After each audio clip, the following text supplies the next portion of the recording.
आप देख रहे हैं पहाड़ टीवी, खबर पहाड़ की। नमस्कार, मैं हूं आपके साथ परिधि जोशी और आप देख रहे हैं पहाड़ टीवी। आइए बुलेटिन की शुरुआत करते हैं उत्तराखंड की बड़ी खबरों के साथ। उत्तराखंड चंपावत के शहीद राहुल रेंसवाल की याद में कुमाऊनी गीत का विमोचन किया गया। इस गीत के माध्यम से देशवासियों को संदेश दिया गया है कि शहीद की आत्मा अपने परिवार के साथ किस तरह से बात करती है।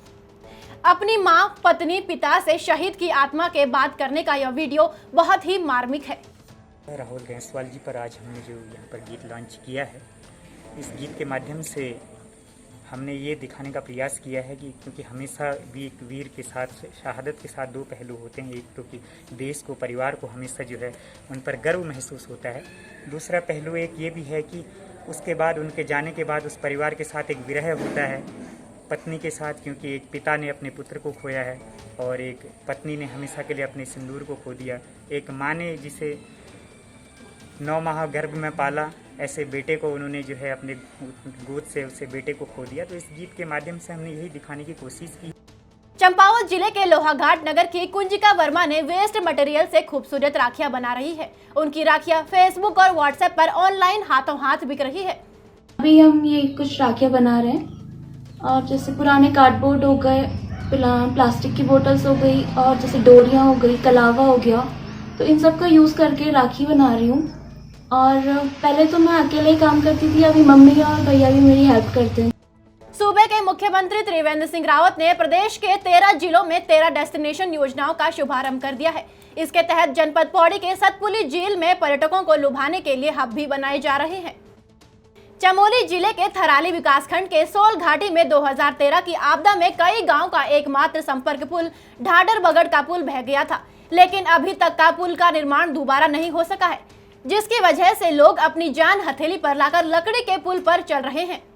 ये हालत तो बहुत बुरे हाल हैं। 2013 में बह गई थी ये और अभी तक इस पर कोई सुनाई नहीं हुई। जब यहाँ पे कोई प्रतिनिधि आता तो वो बोलते हैं कि हो जाएगा। ना तो ट्रॉली की व्यवस्था है यहाँ पे और ना तो पुल की व्यवस्था है। यहाँ पे बहुत बुरी स्थिति है। और जब स्कूल के बच्चे जाते थे पहले, आजकल तो लॉकडाउन चल रहा, तो स्कूल के बच्चे भी बहुत बुरे हाल में, तो हम मिलजुल के इस पुल को बनाते थे। 13 में जो भीषण आपदा आई थी उस समय, जो के ब्रिज जो वॉश आउट हुआ था, उसके स्थान पर हमारा मुख्यमंत्री घोषणा के अंदर एक ब्रिज स्वीकृत हुआ है। तो उसमें साइट सिलेक्शन की प्रोसेस में है, जो रिस्क इन्वेस्टिगेशन भी हो गया है। अब एससी साहब आएंगे, हो सकता है कि कोविड नेक्स्ट वीक में आए, वो साइट सिलेक्शन तो फाइनल हो जाएगा। तो फिर क्योंकि प्रथम चरण की स्वीकृति है, फिर इसका कंसल्टेंट का अनुभव बना करके, इसका डीपीआर बना करके, डिजाइन करा करके वित्तीय स्वीकृति के लिए शासन को प्रेषित किया जाएगा। रुड़की गन्ना भुगतान न होने से नाराज भारतीय किसान यूनियन के पदाधिकारियों ने सहायक गन्ना आयुक्त के आश्वासन पर धरना प्रदर्शन स्थगित कर दिया। सहायक गन्ना आयुक्त से फोन पर बातचीत के बाद किसानों को आश्वासन दिया गया कि 5 अगस्त तक 30 मार्च तक का भुगतान कर दिया जाएगा। कोटद्वार पौड़ी NH 534 पर 5वें मील में बारिश से उफान पर आए नाले में एक डिजायर कार बह गई, जिसमें 3 लोगों की होने की सूचना है। एक व्यक्ति को बचा लिया गया है, 2 लोगों की तलाश जारी है। हल्द्वानी के कटघरिया के रहने वाले किशन धानिक आजकल आए दिन आसपास की जगहों में सांपों को पकड़कर सुरक्षित जंगलों में छोड़ देते हैं, जिसकी वजह से आसपास के गांव वाले राहत की सांस ले रहे हैं।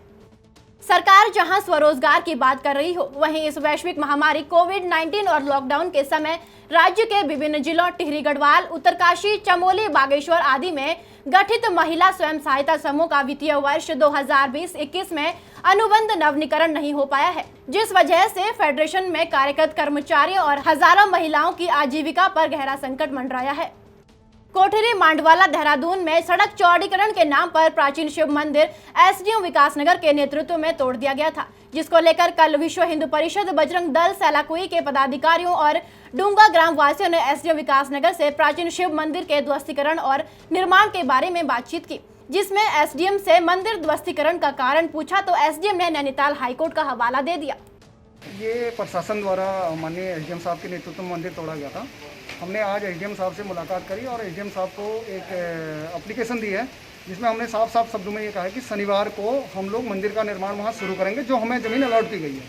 वो किस कारणों से निरस्त करी, क्या करा, हमने उस पर साफ शब्दों में ये कहते हैं कि हम उसे नहीं मानते हैं। शनिवार को प्रशासन अगर हमें अपना समर्थन देता है तब भी हम मंदिर निर्माण करेंगे, अगर नहीं भी समर्थन करता है तब भी मंदिर निर्माण करेंगे। उप जिलाधिकारी के निर्देशानुसार डोईवाला तहसीलदार रेखा आर्य ने ग्राम समाज की भूमि पर किए गए अतिक्रमण के खिलाफ बड़ी कार्रवाई करते हुए करकावाला बीएसएफ कैंप के पास अवैध अतिक्रमण को हटवा दिया गया है। कड़ी मेहनत, परिश्रम और चुनौतियों से जीवन में कामयाबी और सफलता प्राप्त की जा सकती है। यह बात बागेश्वर की जिला अधिकारी रंजना राजगुरु ने महिला सशक्तिकरण और बाल विकास द्वारा विकास भवन सभागार में आयोजित कार्यक्रम बेटी बचाओ बेटी पढ़ाओ योजना के अंतर्गत महाविद्यालय में उत्कृष्ट प्रदर्शन करने वाली बालिकाओं के सम्मान समारोह कार्यक्रम के अवसर पर व्यक्त किए। जिलाधिकारी रंजना राजगुरु ने कहा कि जनपद में बालिकाएं कड़ी मेहनत और परिश्रम से कई क्षेत्रों में कामयाबी हासिल कर रही है, जो जनपद के लिए हर्ष और गौरव की बात है। मुख्यमंत्री त्रिवेंद्र सिंह रावत की डोईवाला विधानसभा में दी गई सौगात में से एक सीपेट में कल कैट लैब का उद्घाटन मुख्यमंत्री के विशेष कार्य अधिकारी धीरेन्द्र सिंह पवार ने किया। नवीन तकनीकी से लैस यह लैब आधुनिक तकनीकी से प्लास्टिक इंजीनियरिंग की पढ़ाई में मदद देगी। पहाड़ों पर हो रही लगातार बारिश से गंगा नदी का जलस्तर बढ़ सकता है। जलस्तर बढ़ने से आसपास के गांवों पर बाढ़ का खतरा मंडरा रहा है। प्रशासन ने सभी बाढ़ चौकियों को अलर्ट रखने को कहा है। इसी संबंध में लक्सर एसडीएम पूरण सिंह ने कहा कि गंगा का जलस्तर अभी सामान्य है। पहाड़ में जिस तरह से बारिश हो रही है उससे गंगा का जलस्तर बढ़ सकता है। सिंचाई विभाग के अधिकारियों को सुरक्षा के इंतजाम करने के आदेश दे दिए हैं।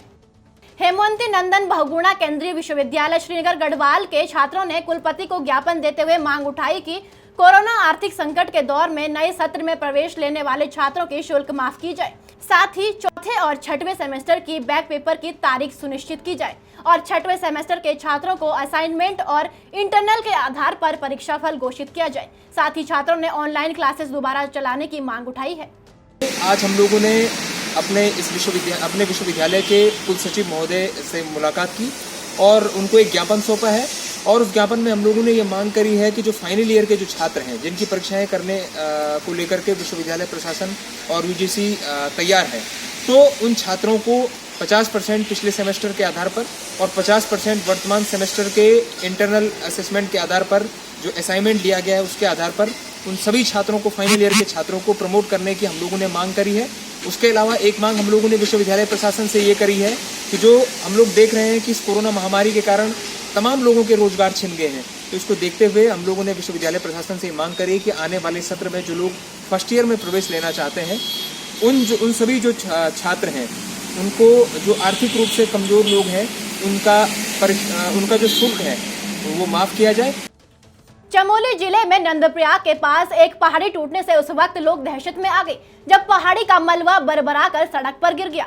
पहाड़ टीवी अपील करता है कि कृपया बरसात में सफर कम करें, क्योंकि नेशनल हाईवे निर्माण कार्य में लापरवाही के चलते कई स्थानों पर चट्टानें बेहद कमजोर हो गई है, जिनके टूटने का खतरा बना हुआ है। इसलिए सुरक्षित रहें, सेफ रहें।